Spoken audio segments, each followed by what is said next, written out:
ओम नमोस्तु नमोस्तु नमोस्तु नमोस्तु नमोस्तु। नमो लोये श्रोत्रिकाळवर्ती अर्हन्ताणं। नमो लोये श्रोत्रिकाळवर्ती सिद्धाणं। नमो लोये श्रोत्रिकाळवर्ती आयर्याणं। नमो लोये श्रोत्रिकाळवर्ती उवज्जायाणं। नमो लोये श्रोत्रिकाळवर्ती शवशामणम्। ओंकार बिंदु संयुक्तम नित्यम ध्यायन्ति योगिना। कामदम मोक्षदम चैव ओंकाराय नमो नमः। मंगलम भगवान वीरो मंगलम गौतमो गणी। मंगलम कुंद कुंद आर्यो जैनधर्मोस्तु मंगलम। सर्वमंगल मांगल्यम सर्वकल्याणकारकम। प्रधानम सर्वधर्माणं जैनम जयतु शासनम्। नमः शमैशाराय स्वानुभूत्या चकाशते। चित्स्वभावाय भावाय सर्वभावान्तरचिते। एगो में शासदो अप्पा ज्ञान दर्शन लखणो। शेषा में बाहिरा भावा सवेश योग लखणा। मारो सुशाश्वत एक दर्शन ज्ञान लक्षण जीव छे। बाकी बधा संयोग लक्षण भाव मुझથી બાહ્ય છે। હું એક શુદ્ધ સદારૂપી જ્ઞાન દર્શનમય કરે। કઈ અન્ય તે મારું જરી પરમાણુ માત્ર નથી અરે। જે જાણતો અરહંતને ગુણદ્રવ્યને પર્યાયપણે। તે જીવ જાણે આત્મને તસુ મોહ પામે લય કરે। નથી અપ્રમત કે પ્રમત નથી જે એક જ્ઞાયક ભાવ છે। એ રીત શુદ્ધ કથાય ને જે જ્ઞાત તે તો તે જ છે। જેમ નેત્ર તેમજ જ્ઞાન નથી કારક નથી વેદક અરે। જાણે જ કર્મો ઉદય નિર્જરા બંધ તેમજ મોક્ષ ને। ધ્રુવ અચલ ને અનુપમ ગતિ પામેલ સર્વે સિદ્ધ ને। વંદી કહું શ્રુત કેવડી કથિત આ સમય પ્રાવૃત હો। તું સ્થાપ નિજને મોક્ષ પંથે। ધ્યાન અનુભવ તે અને તેમાં જ નિત્ય વિહાર કર। नहीं विहार पर द्रव्यो विषय।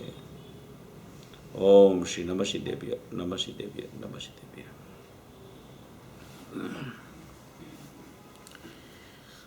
आचार्य कुंद कुंद देव का आज ये माघ शुक्ल पंचमी के दिन जन्म हुआ था। ऐसे ये समर्थ भरत क्षेत्र के आचार्य कुंद कुंद देव ने यहाँ भरत क्षेत्र में जन्म लेके ये पूरे भरत क्षेत्र के जीवों को चैतन्य लक्ष्मी का दान दिया। आचार्य कुंद कुंद देव ने जो काम भरत क्षेत्र में किया है वो काम सचमुच में समझो कि सर्वज्ञ जैसा ही काम कर दिया उसने। इसलिए उसको कलिकाल सर्वज्ञ की उपमा दी गई। ऐसे जो हमारे भरत क्षेत्र के महान समर्थ दिगंबर आचार्य जो कुंद कुंद देव थे, उसका ये आज भरत क्षेत्र में जन्म हुआ था। उनके द्वारा बहुत सी रचनाएं हुई।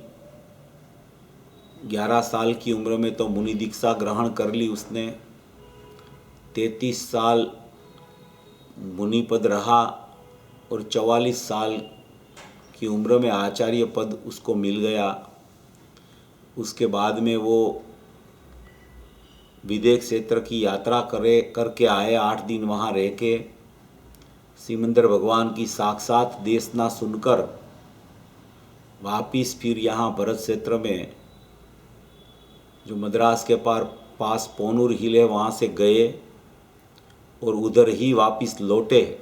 8 दिन सर्वज्ञ भगवान की दिव्य ध्वनि सुनकर महाविद्य क्षेत्र की यात्रा करके फिर यहाँ वापिस पधारे और यहाँ आके उसने ये शास्त्रों की रचना की। शास्त्रों की रचना में मुख्य रूप से तो पंच परमागम की रचना तो की ही उसने, वो तो सबको पता ही है कि प्रवचन सार, पंचास्तिकाय, समय सार, नियम सार, बाकी के 8 पाहुड़, वैसे 84 पाहुड़ लिखे थे मगर अपने पास उपलब्ध तो इतना ही है। और वो 12 अनुपेक्षा लिखा, वो 12,000 श्लोक प्रमाण परिक्रम षटखंड आगम की जो टीका की रचना की उसने। रयण सार भी लिखा गया उसके द्वारा। ऐसी बहुत सी रचनाएं कुंदकुंद आचार्य देव ने की। और जैसा सर्वज्ञ भगवान की दिव्य ध्वनि में सार आता है उसमें सब अनुयोग की चर्चाएं आ जाती है। ऐसे सब अनुयोगों की रचना आचार्य कुंदकुंद देव ने यहाँ भरत क्षेत्र में आके कर दी। प्रवचन सार लिख दिया तो सम्यक ज्ञान प्रधान लिख के उसमें ज्ञान अधिकार, ज्ञेय अधिकार और चारित्र अधिकार माने के सम्यक ज्ञान, सम्यक दर्शन और सम्यक चारित्र का अधिकार लिख के पूरी वस्तु की व्यवस्था बताकर ऐसा ग्रंथ लिख दिया कि उसमें पूरी आत्मा की व्यवस्था, द्रव्य गुण पर्याय का स्वरूप, उत्पाद वे ध्रुव का स्वरूप, षटकारक का स्वरूप, स्वतंत्रता का स्वरूप, पूरा स्वरूप उसमें प्रवचन सार में भर दिया। चरणानुयोग चूली का लिख के भी कहीं बातें उसमें ऐसी ऐसी भर दी कि जो कहीं भी उपलब्ध न हो। तो ऐसा प्रवचन सार ग्रंथ ऐसा कहा जाता है वहाँ से आके सबसे पहले लिखा। फिर पंचास्तिकाय, अष्टपाहुड़, समय सार, नियम सार, ये सब प्रचलित ग्रंथ जो उनके हैं। ऐसा ये कड़िकाड़ सर्वज्ञ ने भरत क्षेत्र में आके ये ऐसा विस्तार किया कि आज कुंदकुंद आचार्य के नाम से जितनी परंपरा चली कुंदकुंद आचार्य के बाद में, वो सभी आचार्य, मुनिजन और श्रावक, सम्यक दृष्टि धर्मात्माएं और सभी मुमुक्षु कभी कुंदकुंद आचार्य देव का उपकार नहीं भूल पाते। ऐसी महत्वपूर्ण बातें आचार्य कुंदकुंद देव ने भरत क्षेत्र में आके रचना कर दी। पूज्य गुरुदेव श्री के हाथ में जब समयसार प्रमागम कुंदकुंद आचार्य देव का आया तो हाथ में लेके ही थोड़ा सा पढ़ के ही उसको पता चल गया कि यह अशरीरी होने का शास्त्र है। तो गुरुदेव बार बार कहते थे कि ये आचार्य जो है न वो धर्म के स्तंभ है, आप के थोब है, धर्म के थांबला है, आपका थोब। माने कि ऐसी उपमा देके कुंदकुंद आचार्य देव को प्रसिद्ध करते थे पूज्य गुरुदेव श्री। इतनी महिमा करते रहते थे। ऐसे हमारे ये कलिकाल सर्वज्ञ कुंदकुंद आचार्य देव ने ग्रंथ लिख के उसमें गाथाएं लिख के ऐसा स्वरूप प्रतिपादित कर दिया, ऐसा शुद्धात्मा जैसे प्रत्यक्ष जीवों को दिखता हो ऐसे ही प्रत्यक्ष दिखाने का वाक्य से बता दिया। ऐसी कोई रचना कुंदकुंद आचार्य देव के द्वारा ये पंच परमागम की हो गई। कितनी महिमा हम करें उनकी, वो आचार्य की, उनके लिए क्या क्या कहे। क्योंकि जब शास्त्र पढ़ते हैं, जब ग्रंथ में उसकी गाथाएं पढ़ते हैं तो उसकी रचना जो होती है उसमें जो परिपूर्णता दिखती है, उसमें जो श्रद्धा की मुख्यता से भी कथन आते हैं, श्रद्धा और ज्ञान के सुमेल वाले कथन भी आते हैं, और ज्ञान प्रधान कथन भी आते हैं, दृष्टि प्रधान कथन भी आते हैं। सभी का निराकरण करके आचार्य देव ने पूरा जिनागम का सार ये पंच परमागमों में भर दिया। कोई भी जीव को मोक्ष मार्ग में प्रयाण करना हो और मोक्ष में जाना हो तो ये कुनकुन आचार्य देव के शास्त्र जो है उसमें परिपूर्ण मार्ग बता दिया है उसने। ऐसी कोई अलभ्य रचना, ऐसी कोई परिपूर्ण रचना, ऐसी कोई बात ये आचार्य देव ने लिख दी कि उसके बाद के आचार्य देवसेन आचार्य जैसे आचार्य भी ऐसा लिखते हैं कि अगर कुनकुन आचार्य देव विदेह क्षेत्र जाके ये यहाँ लाए न होते ये मार्ग, तो हमारा जैसे मुनियों मुनिपणा की प्राप्ति कैसे करते। ऐसे बहुमान से कुनकुन आचार्य देव को पुकार कर रहे हैं।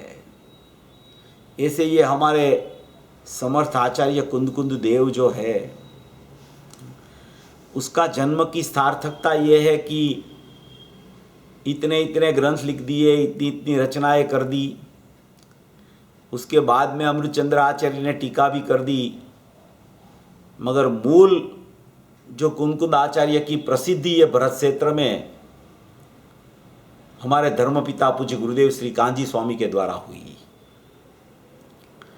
कुनकुन आचार्य को भरत क्षेत्र में प्रसिद्ध करने वाले धर्मपिता पूज्य गुरुदेव श्री कांजी स्वामी थे।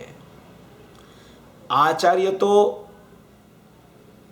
अपने में अपने से प्रसिद्ध होते हैं, उनको कोई प्रसिद्ध नहीं कर सकता,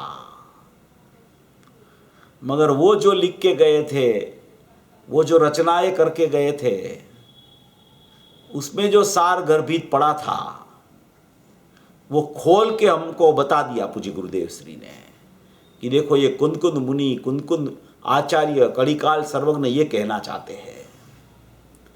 ऐसी ऐसी कोई ये पद्मप्रभ, पद्मनंदीनाथ,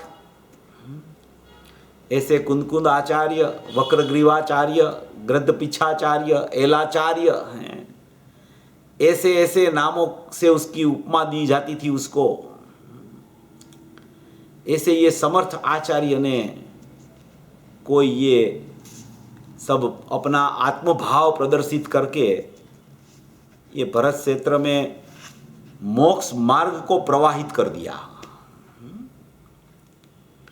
भले यहाँ से मोक्ष न होता हो, भले यहाँ सर्वज्ञ न हो, मगर सर्वज्ञ की कोई कमी नहीं दिखती। आचार्यों के शास्त्र ऐसे है कुनकुन आचार्य के कि सर्वज्ञ की जो यहाँ हाजिरी नहीं है वो बात को उसने अपने शास्त्रों से मिटा दी। वो बात को कि हम खुद कह रहे हैं, हम खुद सर्वज्ञ के पास जाके आए हैं और हमने खुद ने ये पंच परमागमों में जो रचना की है वो साक्षात जिनेंद्र परमात्मा का अक्षर देह है। वो साक्षात दिव्य ध्वनिवत ये रचना हो गई है।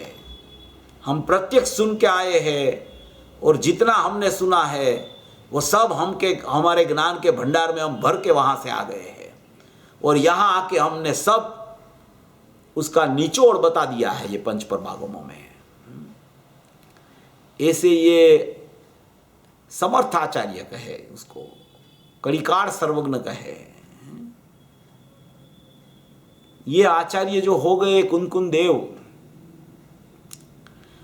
उसने प्रवचन सार में तो पूरी व्यवस्था बताई, समय सार परमागम में तो ऐसी ऐसी गाथाएं लिख दी उसने कि शरीर से तो भिन्न है जीव, नौ कर्म द्रव्य कर्म से तो जीव भिन्न है, भाव कर्म रूप रागादि भावों से भी जीव भिन्न है।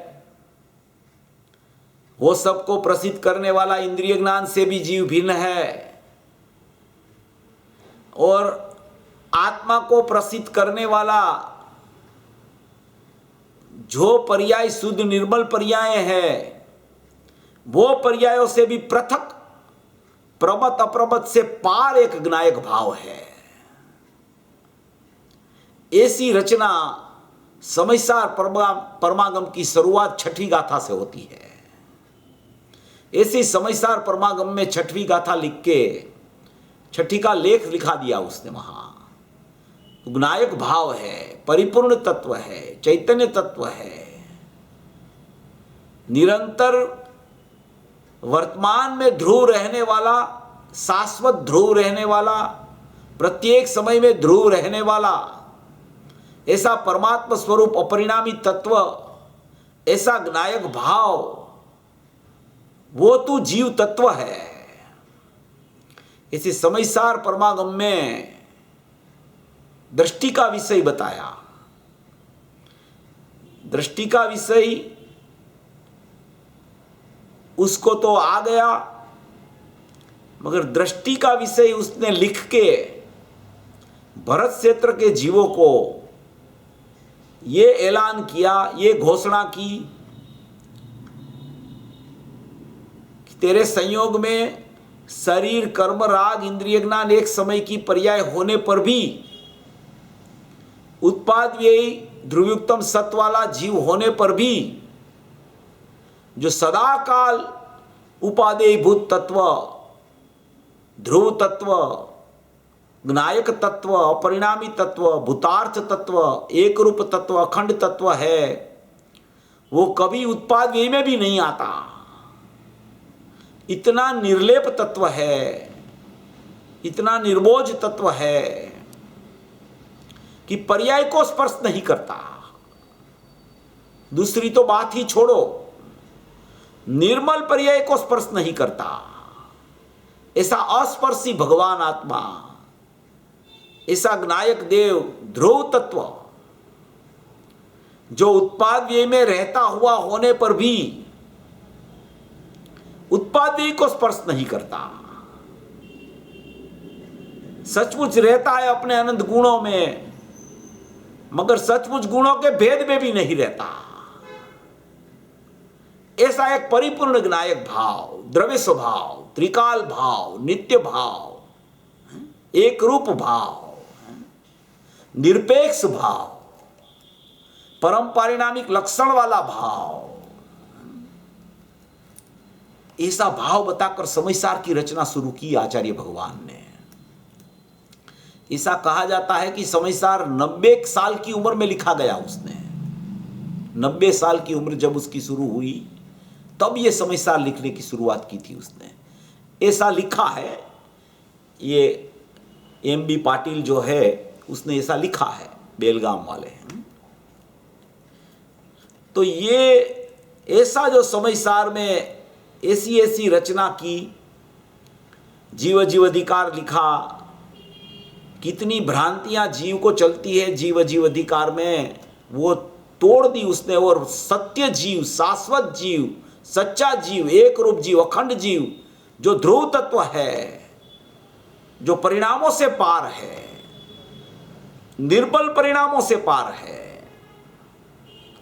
सिद्ध की पर्याय में कभी ध्रुव नहीं आता, ऐसा सिद्ध परमात्मा ज्ञायक भाव, ऐसा ध्रुव तत्व बताया।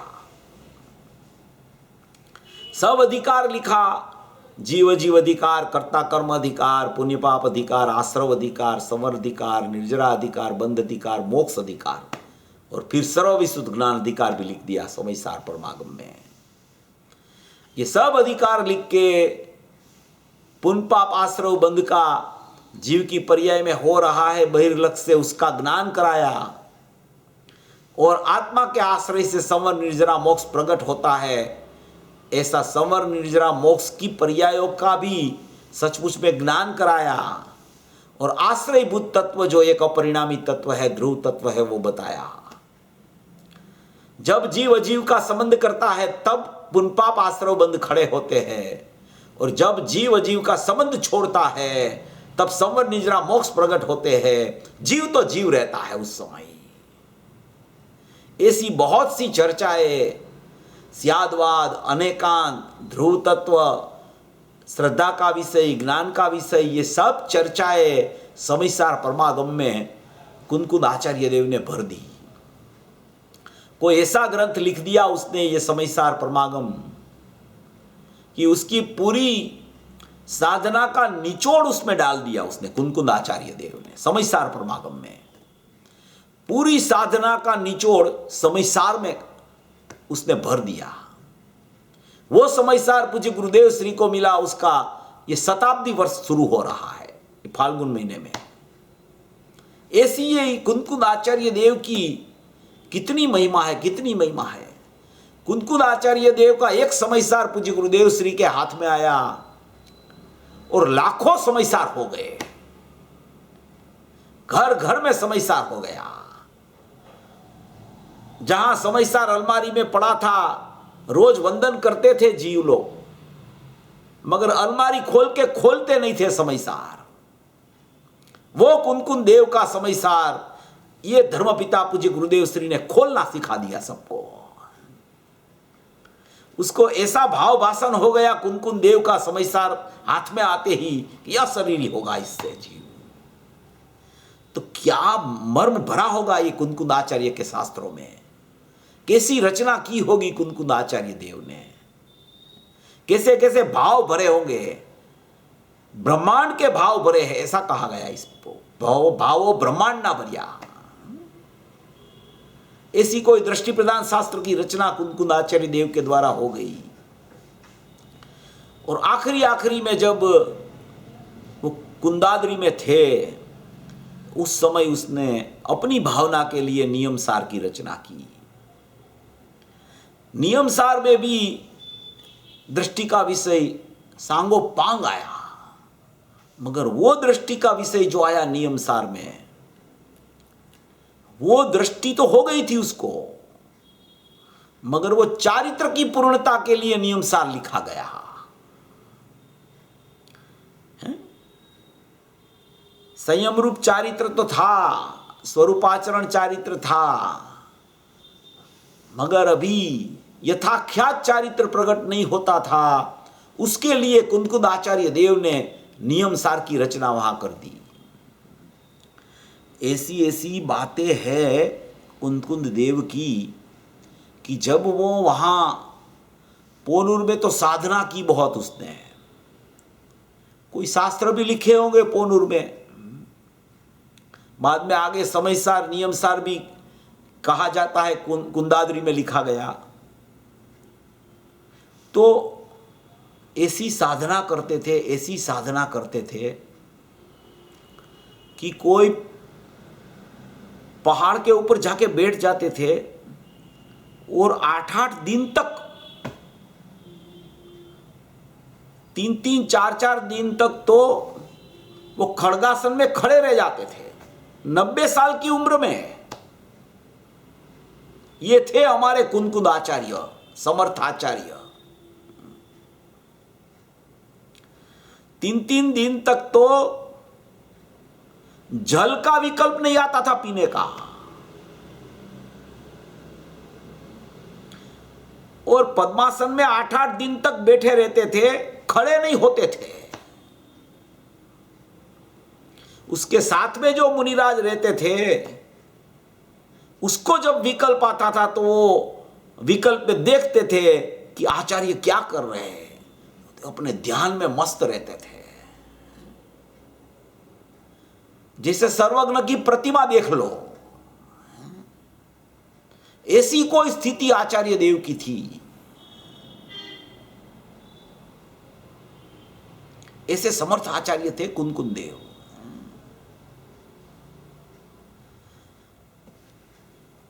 वो जब वहां बैठते थे, वहां रहते थे, कोई उसके पास नहीं जा सकता था, बहुत दूर रह के सब देखते रहते थे। इतने निमित्तों से दूर रहते थे वो। जहां उसकी ने समाधि ली, वो तो गुफा भी ऐसी थी कि वहां एक ही आदमी वो खुद ही जा सके। ऐसे आचार्य थे हमारे कुंकुंद देव, ऐसी उसकी महिमा है। जो नियमसार में साईक भाव को पर द्रव्य पर स्वभाव और है ही कहते हैं। कितना बहुमान अपने चैतन्य परमात्मा का आता होगा उसको, कि जो साईक भाव प्रकट करने के लिए नियमसार की रचना कर रहे हैं, यथा क्या चारित्र आके केवल ज्ञान हो जाए, वो भावना के अनुसार तो नियमसार लिख रहे हैं और उसमें उसको पर द्रव्य कह रहे हैं। ऐसे समर्थ आचार्य, सातों तत्वों का समूह पर द्रव्य है, पर स्वभाव है ही है, उपादेय नहीं है। उपादेय अपरोपा, आत्मा को आत्मा उपादेय है और कोई उपादेय नहीं है। ऐसे ये समर्थ आचार्य ने क्या क्या रचनाएं कर दी, क्या क्या रहस्य खोल दिए, क्या क्या भाव भाषण कराने के लिए ऐसी रचनाएं कर दी कि वो उसके बाद में 1000 वर्ष के बाद अमृतचंद्र आचार्य हुए, उसके बाद में गुरुदेव हुए और गुरुदेव के द्वारा सचमुच में ये स्पष्टीकरण कुंकुन देव की महिमा भी अगर मुमुक्षु समाज को भरत क्षेत्र में कराई गई हो तो एक काहन गुरुदेव द्वारा कराई गई। उनके पहले कुंकुन आचार्य भी थे, उनकी परंपरा वाले आचार्य भी थे, सब थे, उसका बहुमान भी करते थे सब आचार्य और श्रावक। मगर स्पष्टीकरण जो कुंकुन आचार्य देव की गाथाओं का जब पूज्य गुरुदेव श्री द्वारा हुआ, तब सचमुच में कुंकुन देव की महिमा अलौकिकता से आने लगी जीवों को। कि आचार्य कुंदकुंद न होते तो क्या होता, समयसार हमको कौन बताते, कौन कहते हमको समयसार, समयसार का मर्म हमको कैसे पता चलता, ये अंदर का समयसार कौन बताते। ऐसी ऐसी कोई ये महत्वपूर्ण चर्चाएं आचार्य देव की है। बहुत सी बातें हैं कुंकुन आचार्य देव के बारे में, तो अपन जितनी करें न उतनी कम है। ऐसी ऐसी बातें ये आचार्य देव की है। देखो अपन जो मंगलाचरण में जो गाथा बोल रहे हैं न, एगो में शासदोपा ज्ञान दर्शन लखणों, शेषा में बाहिरा भावा सवे संयोग लखड़ा, कुंकुन आचार्य देव की अति प्रिय गाथा थी वो, अति प्रिय गाथा। स्वाध्याय करना 102 गाथा का नियम सार में से 102 नंबर की गाथा है वो। पूरी त्रिकालता बताई है उसने वहां, अकेला त्रिकाली स्वभाव, ज्ञान दर्शन में ध्रुव स्वभाव, चैतन्य स्वभाव, नायक भाव, परिपूर्ण परमात्मा स्वभाव, वही बताया उसने वहां पे।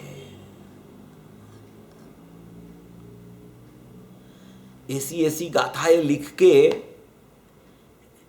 ऐसा भाव जो अंदर में एक नायक, एक भाव जो अंदर पड़ा है उसको बाहर लाए आचार्य कि देख तेरा परमात्मा ये है, तू तो ऐसा है, ऐसा ये बता दिया महिमा करके करके करके। ऐसी अपनी चैतन्य की महिमा बताने वाले कुंकुन देव थे। अगर कुंकुन आचार्य देव ने ये शास्त्र न लिखे होते तो चैतन्य की महिमा करने वाले पूज्य गुरुदेव श्री भी कैसे करते महिमा उसकी।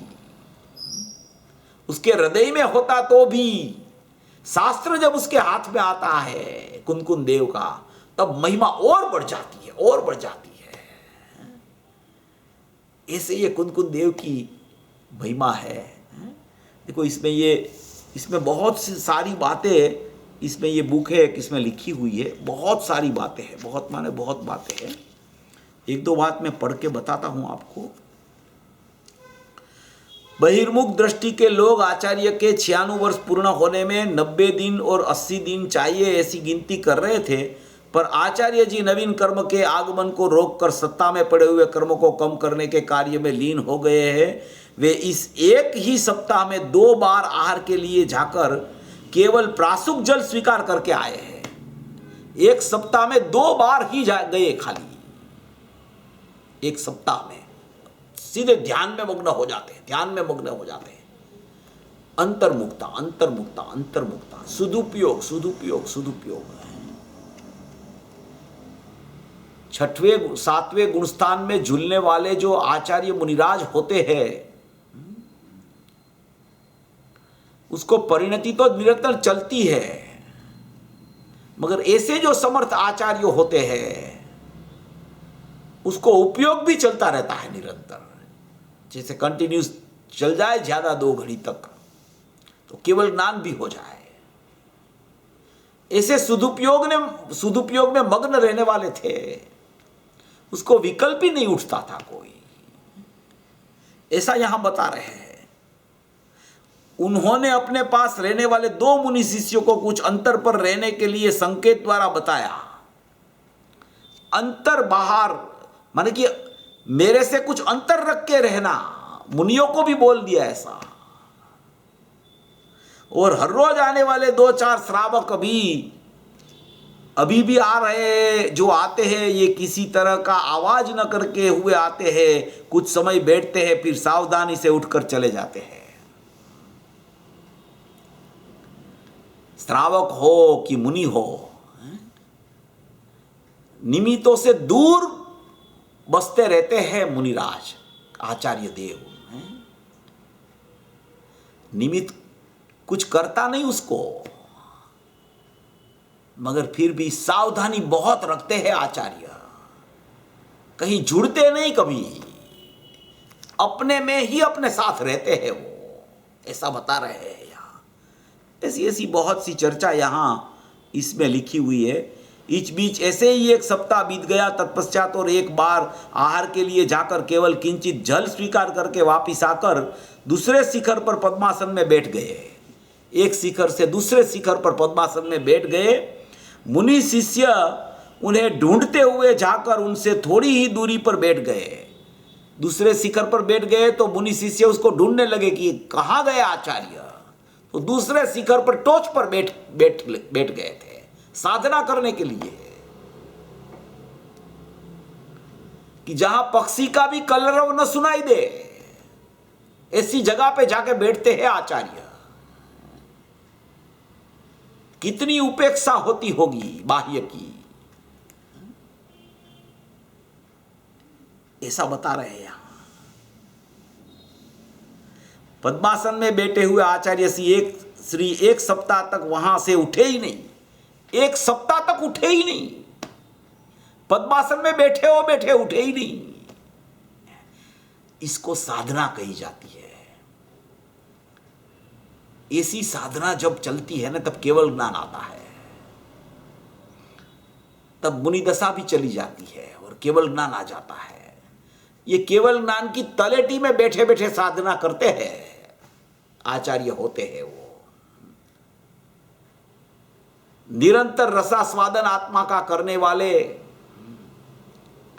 निरंतर अंतर सुख रस गटागटी करने वाले, निरंतर चैतन्य का रसपान करने वाले आचार्य कुनकुन देव है।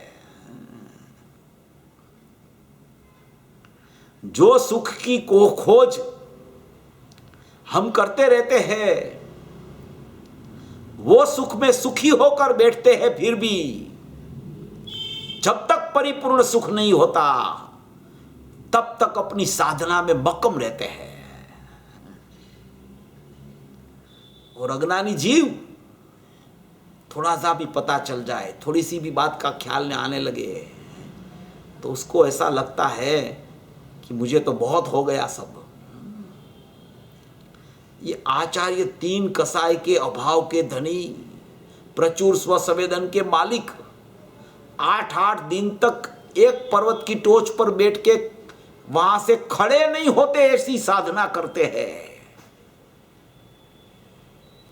क्या उसने अंदर देख लिया होगा, अंदर की गुफा में कैसे चले गए होंगे, अंदर के कैसे चैतन्य रत्नावली उसको दिख गई होगी कि वो रत्न का खजाना में से बाहर ही नहीं निकलते वो। ऐसी महिमा है हमारे आचार्यों की, और ऐसी महिमा हमको गुरुदेव ने बताई कि देखो आचार्य ऐसे होते हैं। 3 कसाई का अभाव होता है, एक लकीर की तरह का एक संज्वलन कसाई बच गया है, वो भी जाने वाला है। और स्वसंवेदन तो इतना प्रचुर चल रहा है, इतना प्रचुर चल रहा है कि वो निकलते ही नहीं उसमें से, स्वसंवेदन में से। गुरुदेव तो कहते हैं कि 0.5 सेकंड का विकल्प होता है मुनिराज को, और 0.5 सेकंड से आधा भाग की निर्विकल्प दशा चलती रहती है उसको। इसलिए चलते फिरते सिद्ध बोलते हैं उसको। वो देख लो, ये हमारे मुनिराज चलते फिरते सिद्ध जा रहे हैं, आचार्य देव चलते फिरते सिद्ध।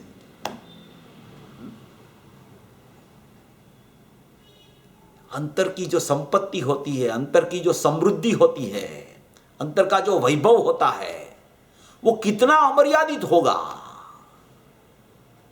कि उनके अलावा उसको कुछ चाहिए ही नहीं, चाहिए नाम की तो चीज ही नहीं, मगर उसमें ऐसे डूब गए हैं कि वही उसको, माने कि उसमें ही वो स्थिर रहते, उसमें ही उसको अच्छा लगता है, उसमें ही उसको माने कि आनंद की फवारे फूटते रहते हैं अंदर से।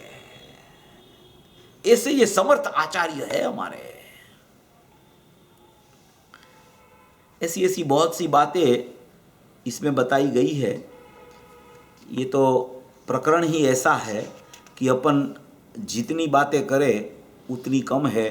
3 दिनों से प्रतिमा योग में खड़े मुनि भगवान, चौथे दिन देखो 3 दिनों से प्रतिमा योग में खड़े मुनि भगवान, खड़े खड़े खड़गासन में खड़े रहे। चौथे दिन दूसरी समतल चट्टान पर पद्मासन में बैठ गए। 3 दिन खड़े रहे, 90 साल की उम्र में चट्टान की तरह खड़े रह गए। वो खड़गासन जैसे प्रतिमा देख लो, 3 दिन तक। आजकल के लोग तो 3 मिनट भी खड़े नहीं रह सकते। ऐसी उसकी काया की चहल पहल चलती रहती है कि ज्ञान भी स्थिर नहीं हो सकता। और ये मुनिराज, ये आचार्य 3 दिनों से प्रतिमा योग में खड़े मुनि भगवान चौथे दिन दूसरी समतल चट्टान पर पद्मासन में बैठे गए। शरीर तो दिन व दिन क्षीण होता हुआ भी, अत्यंत दुर्बल होता हुआ भी, वह अपने गमन की आतुरता न दिखाकर उन मुनि भगवान के कार्य में अपने हिस्से का बचा खुचा मदद करना चाहता था। वो बात में तो सब दूसरी बातें हैं। आचार्य भगवान को पद्मासन में बैठे हुए 6 दिन बीत चुके हैं, और आज 7वां दिन अखंड पर्वत के चट्टान में गढ़े हुए प्रतिमा की तरह स्थिर बैठे हैं। एक अंजलि भर पानी का स्वीकार किए हुए उन्हें आज 17 दिन हो गए हैं। 17 दिन पानी का स्वीकार हुए भी 17 दिन हो गए हैं। ये पढ़ने का और ये सुनने का और सुनाने का क्यों अपन करते हैं? ऐसी महिमा होनी चाहिए कुंदकुंद देव की। अपन गुरुदेव के प्रवचन में गाथा तो सुन लेते हैं कुंदकुंद आचार्य देव की, बात भी सुन लेते हैं, चर्चा भी थोड़ी बहुत कर लेते हैं, मगर जब महिमा पूर्वक वो सुनते हैं और चर्चा करते हैं ना आचार्य की, तो उसका रंग बदल जाता है वो चर्चा का। ऐसे कोई ये समर्थ आचार्य हो गए, ऐसे समर्थ आचार्य हमको मिल गए। संतुष्ट मत होना, इनके बताए हुए मार्ग पर कदम कदम चलना पड़ेगा जीव को, तब मोक्ष मार्ग और मोक्ष लक्ष्मी हाथ आएगी। ऐसी ये बहुत पवित्रता के धनी और पुरुषार्थी पुरुष ये जो अपने को बता के गए हैं कुंदकुंद देव, इतनी बातें उसने की। देखो ये पूरा जो कुंदकुंद देव का जो पांचों परमागम में जो भी बात चैतन्य सत्ता को बताने की आई है वो गुरुदेव ने बहुत स्पष्ट कर दी।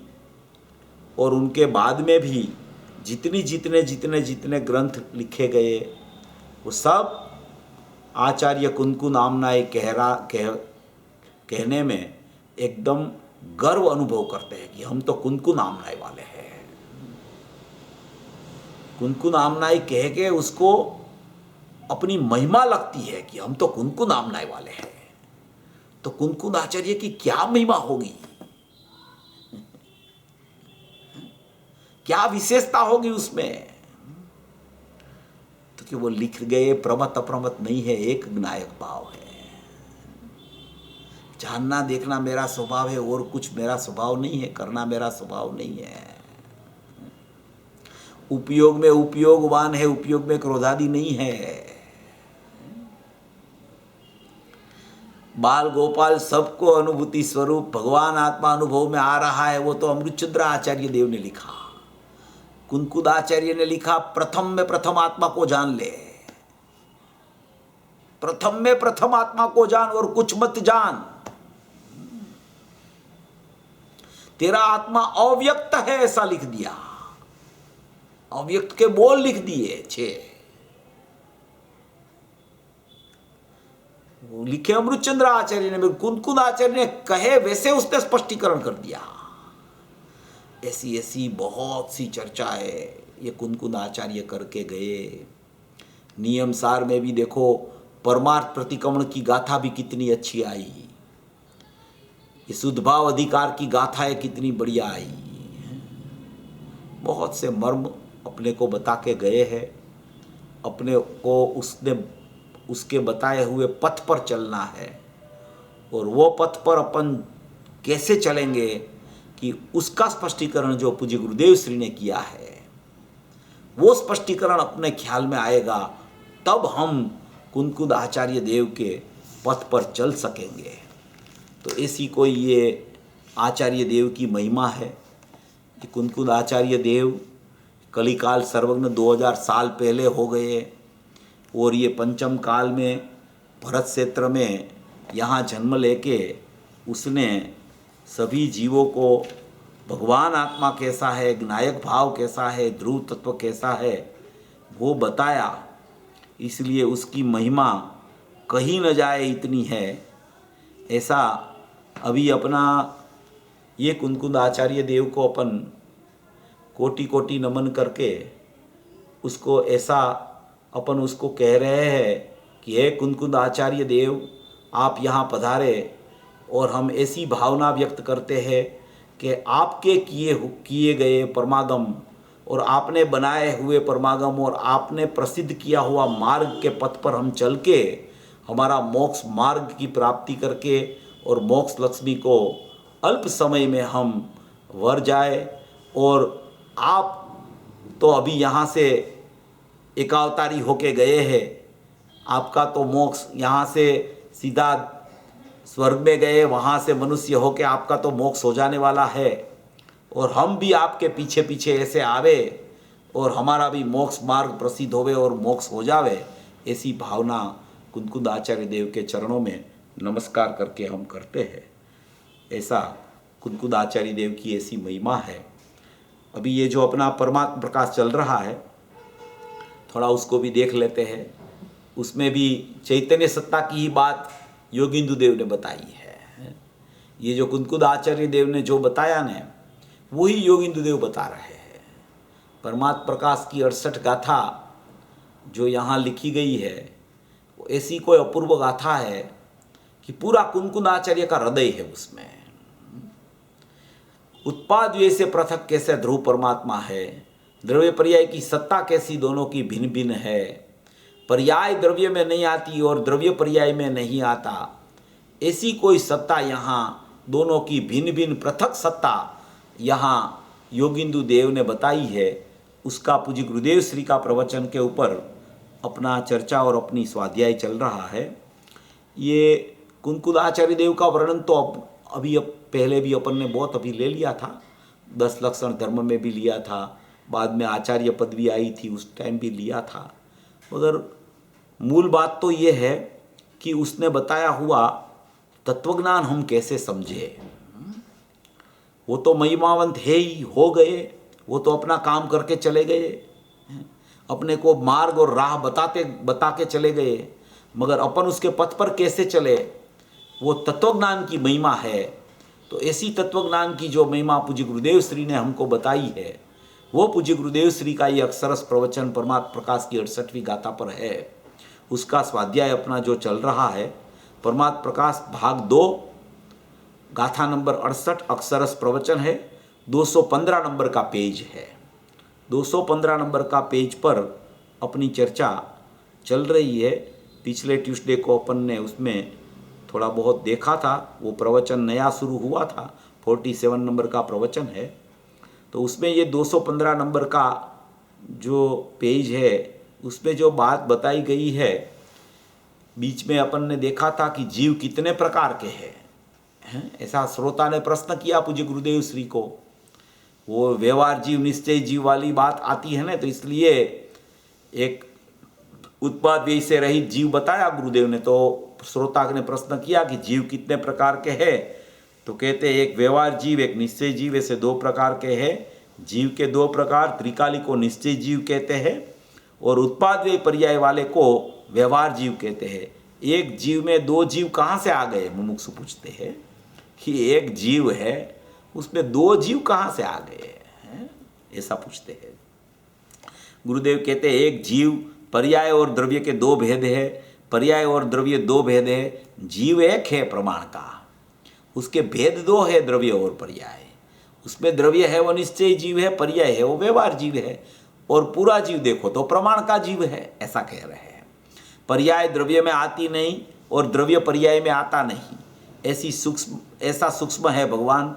सर्वज्ञ वितराग जिनवर ऐसे कहते हैं कि उसको हम जीव कहते हैं, निश्चय जीव, वास्तविक जीव, माने कि यथार्थ आत्मा, उसको हम कहते हैं कि जिसको उत्पाद व्यय नहीं, जन्म मरण नहीं, बंध मोक्ष नहीं। हाँ, समझ में आया। यहाँ तक तो अपन ने देख लिया था पिछले ट्यूसडे को कि जिसमें जन्म मरण नहीं है, उत्पाद व्यय नहीं है, बंध मोक्ष नहीं है।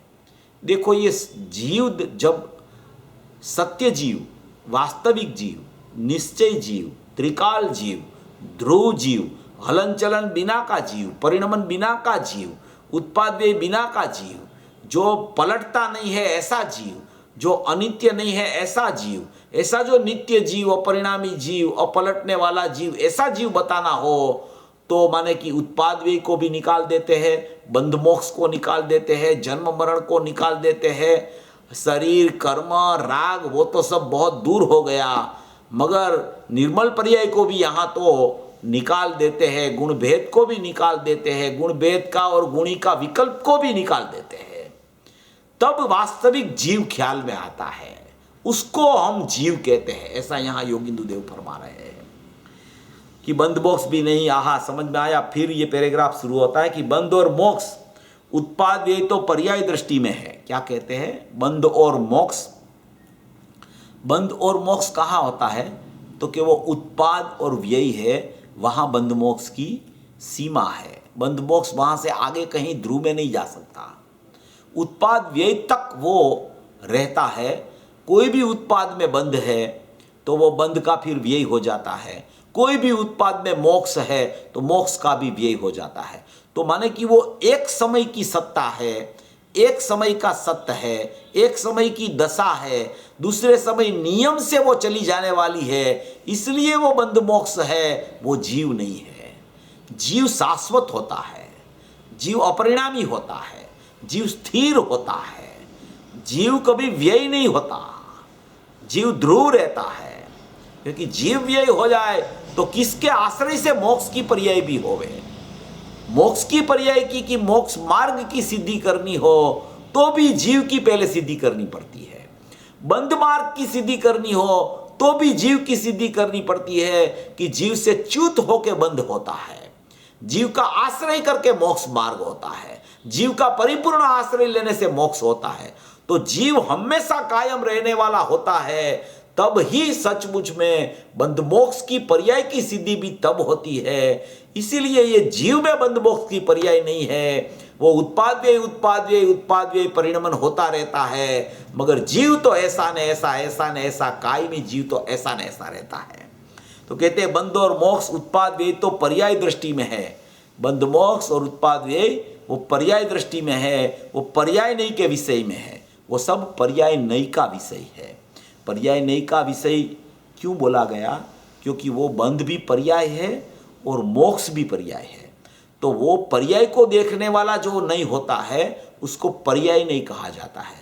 पर्याय को देखने वाला नहीं माने ज्ञान का अंश होता है, उसको पर्याय नहीं कही जाती है। तो यहाँ कहते हैं बंध और मोक्ष उत्पाद व्यय तो पर्याय दृष्टि में है, वो पर्याय नहीं का विषय में है, द्रव्य नहीं का विषय में वो नहीं है।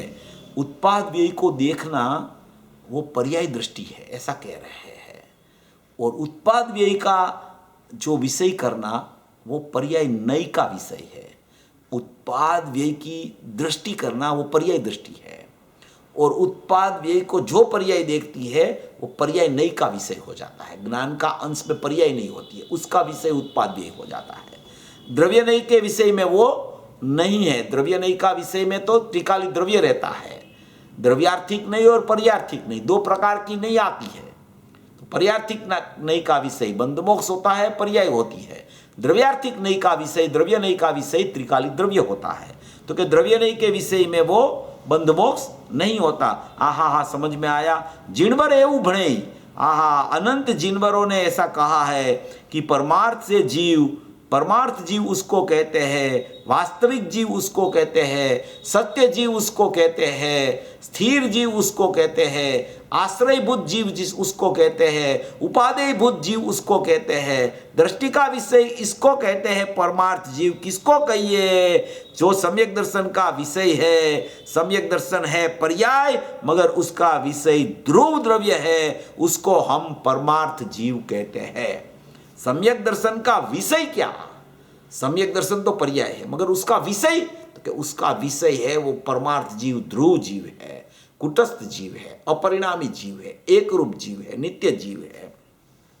अनंत जिनवरों ने ऐसा क्या कहा है? सम्यक दर्शन है वो पर्याय, मगर उसका विषय ध्रुव द्रव्य है। आहा वो द्रव्य जो त्रिकाली ध्रुव है कि जिसमें उत्पाद व्यय नहीं, जिसमें बंध मोक्ष नहीं, उसको जिनवर देव परमार्थ भगवान आत्मा कहते हैं।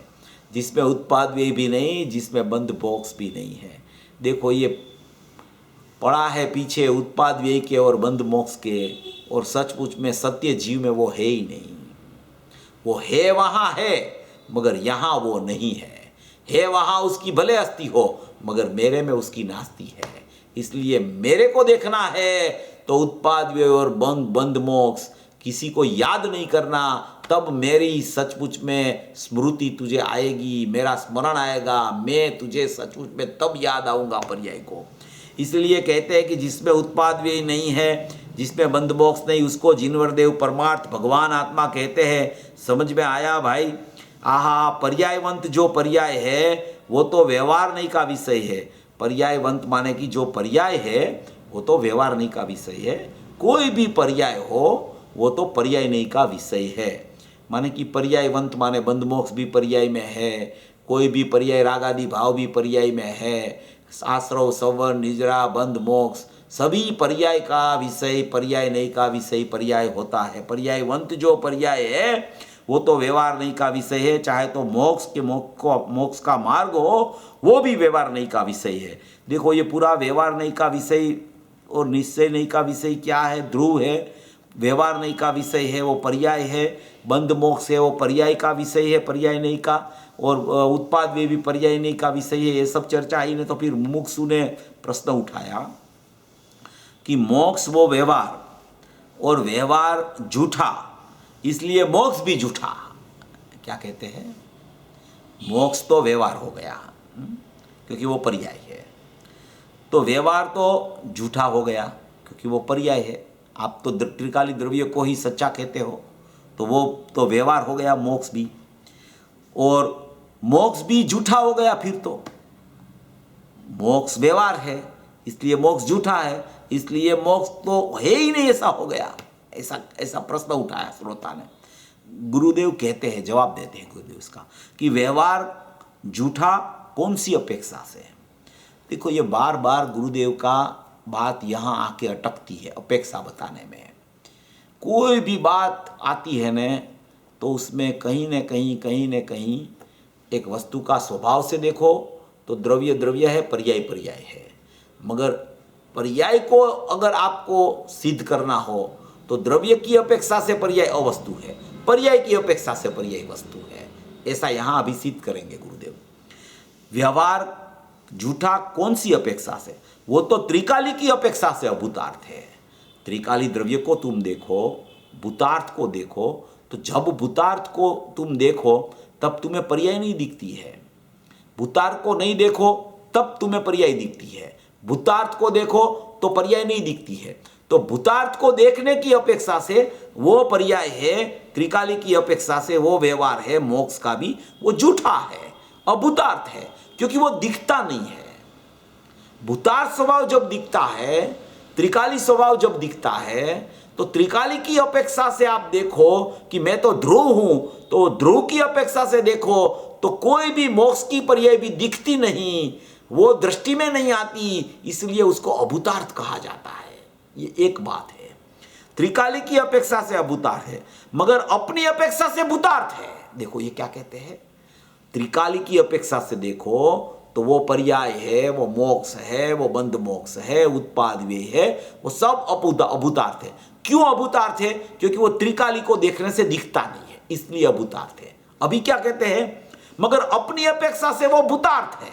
अपनी अपेक्षा से भूतार्थ है माने कि पर्याय है ही नहीं, ऐसा नहीं है, पर्याय भी है। पर्याय को पर्याय से देखो तो पर्याय भूतार्थ है, माने कि पर्याय है। जैसे द्रव्य को देखने से पर्याय दिखती नहीं, इसलिए पर्याय अभूतार्थ है। द्रव्य की अपेक्षा से पर्याय अभूतार्थ है, पर्याय पर्याय की अपेक्षा से भूतार्थ है। माने कि पर्याय पर्याय की अपेक्षा से भूतार्थ है, इसलिए पर्याय की दृष्टि करते रहना, ऐसा नहीं कहना चाहते हैं। यहां ऐसा सिद्ध कर रहे हैं कि व्यवहार मोक्ष झूठा ही है। तो वो झूठा उसको क्यों कहा कि द्रव्य की अपेक्षा से उसको झूठा कहने में आता है? क्योंकि वो नया प्रकट होता है, उत्पाद व्यय होता है, इसके आश्रय से प्रकट होता है, उसका आश्रय से वो प्रकट नहीं होता। मोक्ष मार्ग की पर्याय से मोक्ष प्रकट नहीं होता, बंध मार्ग की पर्याय से भी मोक्ष मार्ग प्रकट नहीं होता। इसलिए पर्याय के आश्रय से पर्याय नहीं प्रकट होती, इसलिए भूतार्थ के आश्रय से पर्याय प्रकट होती है। इसलिए इसको भूतार्थ जो देखता है उसके लिए वो मोक्ष की पर्याय भी अभूतार्थ, माने कि वो दिखती नहीं, इसलिए अभूतार्थ है। फिर अगर पर्याय से पर्याय को देखो तो पर्याय है ही नहीं, ऐसा नहीं है, पर्याय भी है। मोक्ष की पर्याय है, मोक्ष मार्ग की पर्याय है, बंध की पर्याय है, उत्पाद व्यय भी पर्याय है। अगर वो होती ही नहीं तो उसका निषेध भी क्यों करते? अगर होती ही नहीं तो त्रिकाली द्रव्य में बंध मोक्ष नहीं है, उत्पाद व्यय नहीं है और पर्याय नहीं है, ऐसा निषेध भी क्यों करते अगर होती ही नहीं तो? इसलिए उसकी अपेक्षा से वो भूतार्थ है, इसकी अपेक्षा से इसको देखने से वो दिखती नहीं, इसलिए उसको अभूतार्थ कहने में आता है। ये सब समझ में लेने की चीज है। मगर अपनी अपेक्षा से भूतार्थ है, सूक्ष्म विषय है, ये गाथा ही सूक्ष्म है। क्या है कहते हैं गुरुदेव? सूक्ष्म विषय है, ये गाथा ही सूक्ष्म है। सूक्ष्म माने क्या? श्रोता पूछता है सूक्ष्म माने क्या? उत्तर सूक्ष्म। गुरुदेव के सूक्ष्म माने क्या? तो गुरुदेव कहते हैं सूक्ष्म। तो मुमुक्षु पूछता है सूक्ष्म माने, तो कि बहुत लक्ष्य रख के सुनने लायक ये चीज है, बहुत लक्ष्य में रखकर माने कि उपयोग को ये ठिकाने पे बराबर स्थिर करके ये सुनने लायक चीज है। अनंत काल में ये चीज क्या है वो उसने लक्ष्य में ही लिया नहीं। जो भगवान आत्मा एक समय में ध्रुव है, वो ध्रुव में तो उत्पाद व्यय भी नहीं, उत्पाद व्यय तो पर्याय में है, बंध मोक्ष भी पर्याय में है। गजब बातें। अभी तो लोगों बाहर में व्यवहार करे, दया दान से मुक्ति माने, वो तो कहाँ रह गया। अभी तो क्या है कि शुभ भाव से ही शुद्ध भाव होवे, ऐसा ही मानते हैं। तो वो तो बहुत दूर की बात है। यहाँ तो कहते हैं कि भूतार्थ स्वभाव में मोक्ष की पर्याय का भी अभाव है, ऐसा भूतार्थ स्वभाव उत्पाद व्यय बिना का, बंध मोक्ष बिना का, एक समय की पर्याय बिना का त्रिकाली द्रव्य ध्रुव सत्य जो भूतार्थ स्वभाव है कि जिसके लिए सब पर्याय अभूतार्थ है, वो भूतार्थ स्वभाव यहाँ बता रहे हैं। ऐसा स्वरूप ये परमात्मा प्रकाश में आया है। कुंकुद आचार्य देव ने भी यही बात कही है। उनके शास्त्रों में, बहुत से शास्त्रों में यही बात आई है, बंध मोक्ष से रहित, बंध मोक्ष की पर्याय से रहित, बहुत सी बातें इसमें कुंकुद आचार्य देव ने भी 320वीं गाथा में भी आ गया कि बंध मोक्ष को जानता है मगर बंध मोक्ष है नहीं उसमें, इसलिए बंध मोक्ष से रहित है। ऐसा मोक्ष स्वरूपी भगवान आत्मा है, ऐसा यहाँ त्रिकाली द्रव्य बता रहे हैं।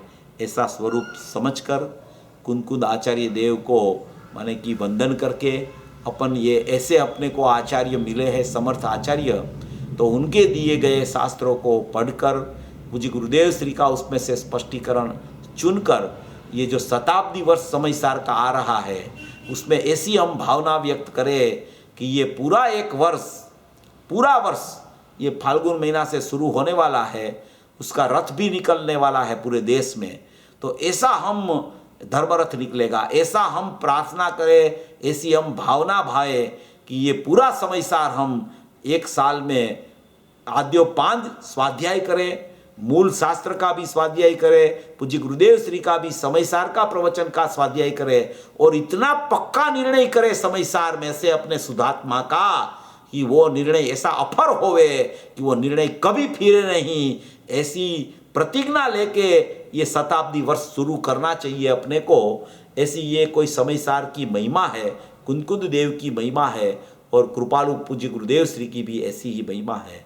ऐसा स्वरूप जो उन्होंने बताया है ज्ञानी पुरुषों ने, ऐसा स्वरूप समझकर सभी भवी जीव मोक्ष मार्ग में प्रयाण करे, ऐसी मंगल भावना।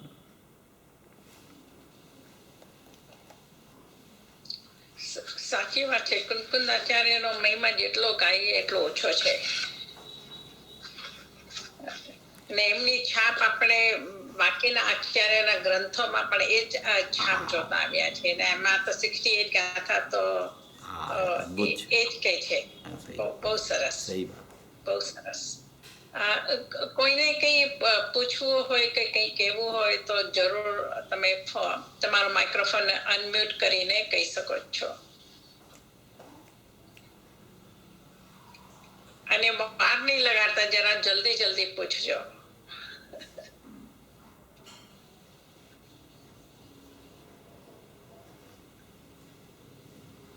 બધા આત્મચિંતનમાં લાગી ગયા છે. ના સારું, આપણે ચિંતન જ કરવા જેવું છે બધાએ.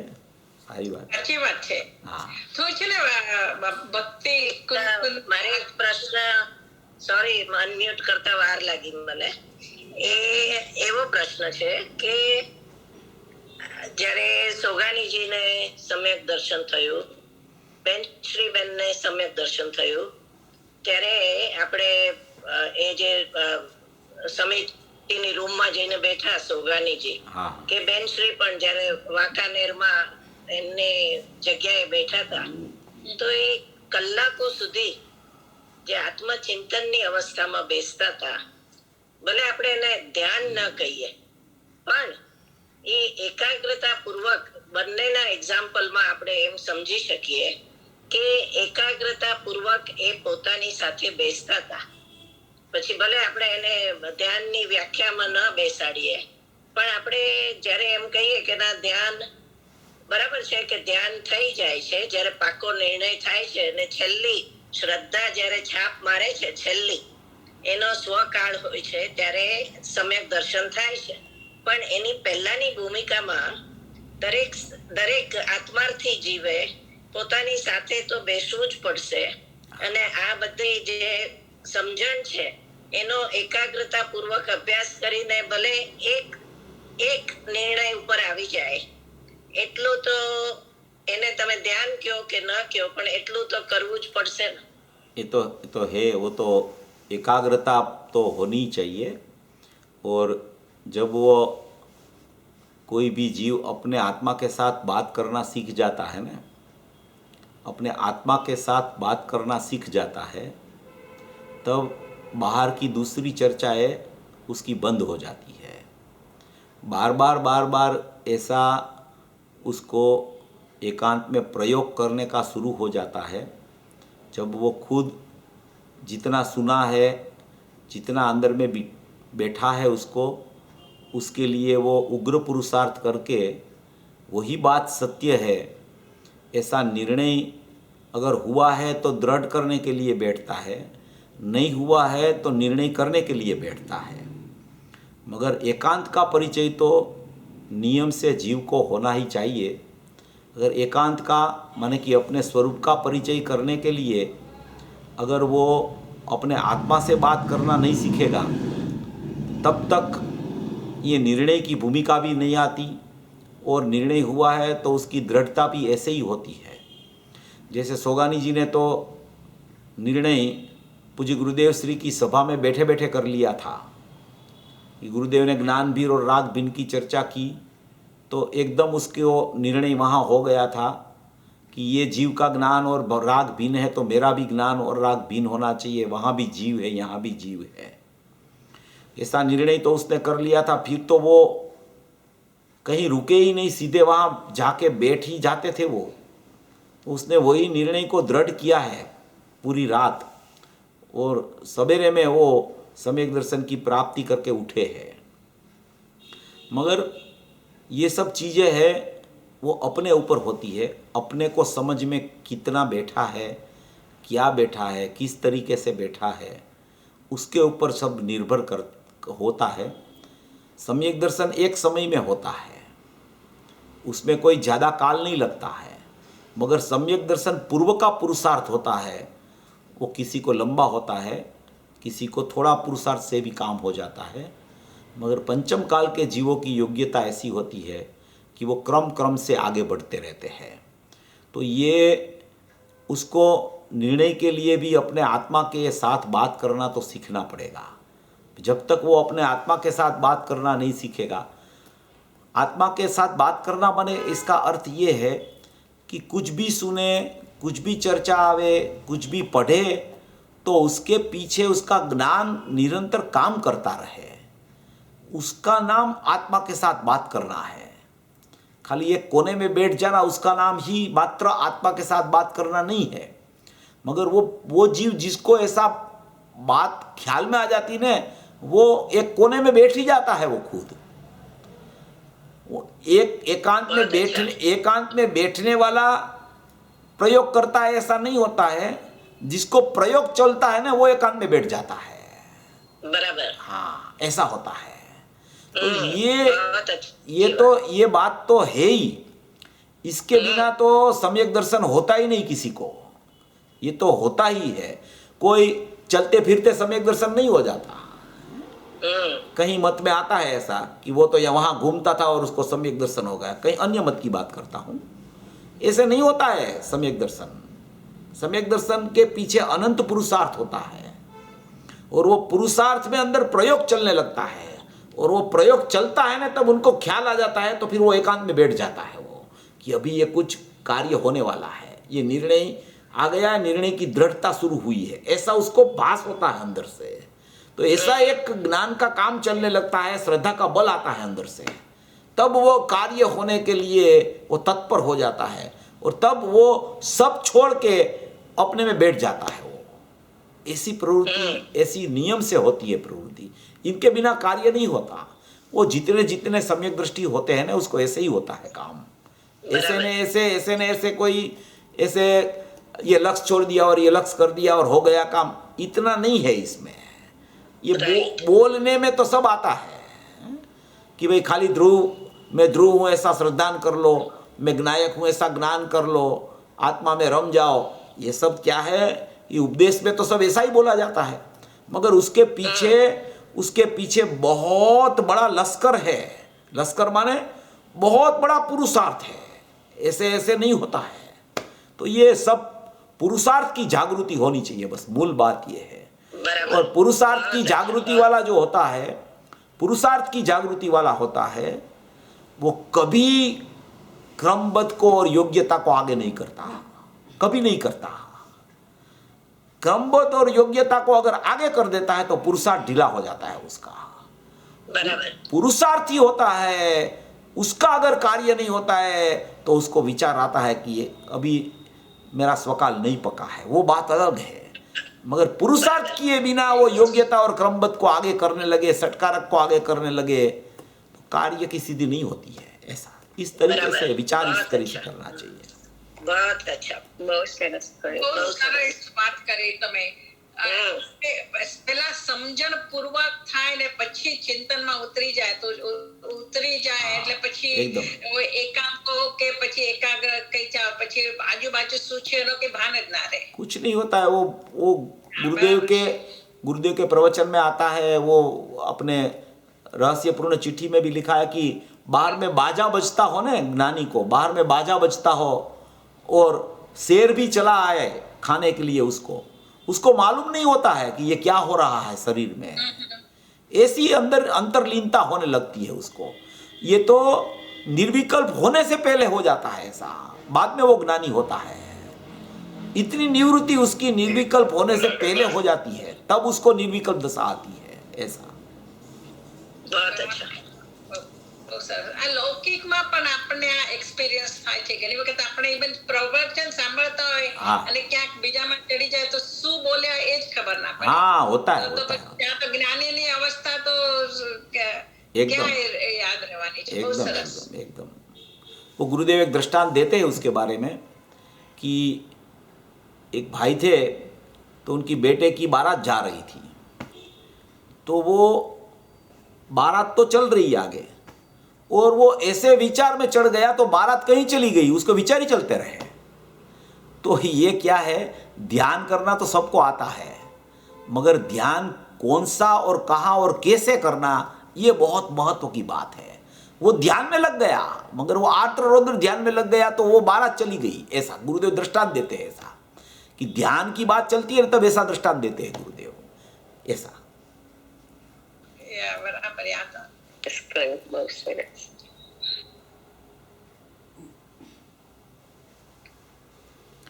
કોઈને સવાલ છે? जी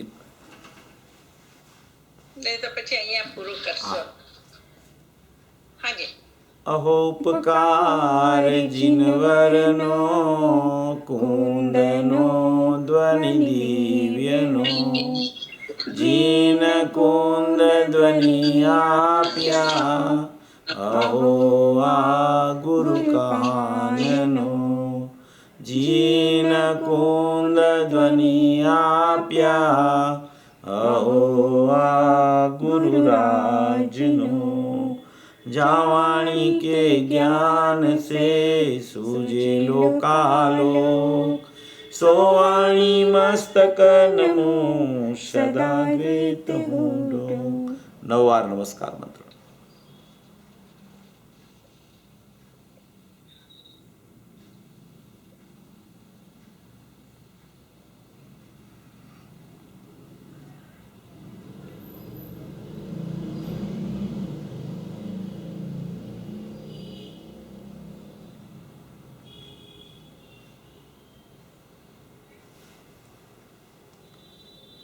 बोलो मंगलमय जिनवाणी मातनो जय हो।